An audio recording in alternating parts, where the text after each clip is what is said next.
Everyone, কেমন আছো তোমরা সবাই? আমার আরেকটা নতুন ভিডিওতে সবাইকে স্বাগত জানাই। আজকে তোমাদের সাথে শেয়ার করব পুঁটি মাছ দিয়ে আলু দিয়ে কাঁচা টমেটো দিয়ে চচ্চড়ি। তো প্রথমে আমি মাছটা ও লবণ হলুদ মাখিয়ে ভালো করে ভেজে নিয়েছি। পেঁয়াজ আর লঙ্কা আমি আগে থেকে কেটে রেখেছিলাম।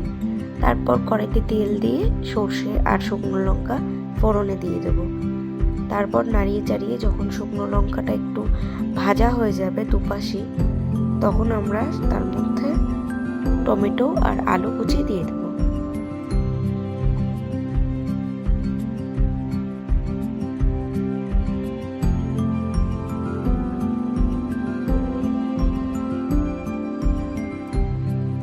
ভালো করে নাড়িয়ে চাড়িয়ে পরিমাণ মতো লবণ,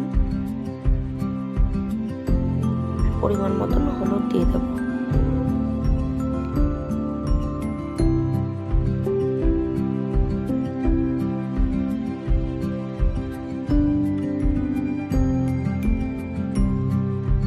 পেঁয়াজ কুচিটা দিতে ভুলে গিয়েছিলাম, এর জন্য আমি পরে দিয়ে দিলাম। তোমরা ফোড়নের সময় দিতে পারো।